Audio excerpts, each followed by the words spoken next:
In this video, we'll be writing a program that generates the cubic series using for loops. This video is a response to a comment that I got on one of the videos, Java 6.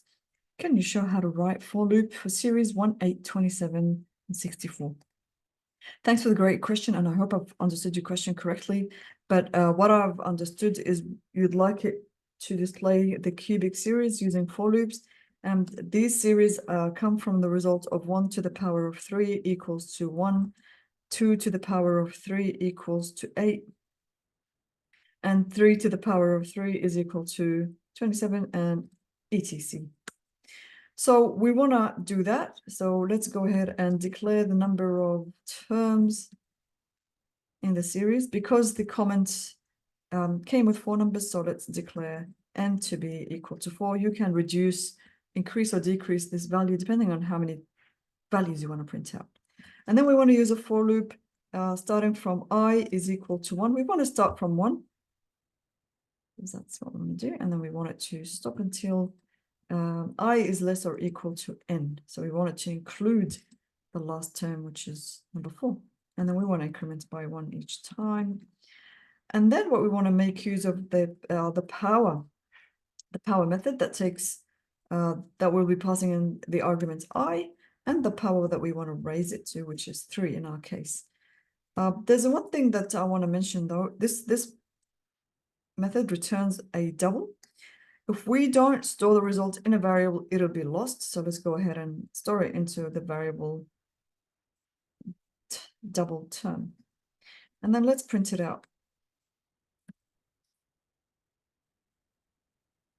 Let's see what we get for that.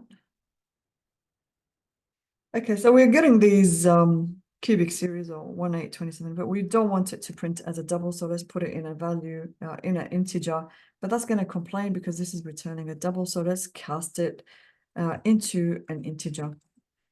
Sorry, I'll probably hit the wrong key. And we've got 1, 8, 27. And you can always, of course, print them out on the same line. But when you print them out on the same line, you might want to keep a gap or a comma like this so that they print better.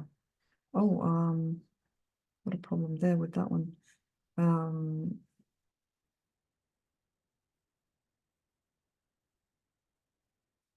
Okay, so it's not working nicely. I should do concatenation. Yeah. But what we can also do is print out the term. I'm thinking about printing out the term because we don't want the comma at the end. So I'm thinking about getting rid of this one and then checking if I is less than n. So we haven't reached the last value. Then what we can do is print out the comma only if we are still 1, 2, 3, but not 4. So not looking good at all. Yeah, so now it prints slightly visually, it looks better. But that's pretty much it. Thanks for the great question.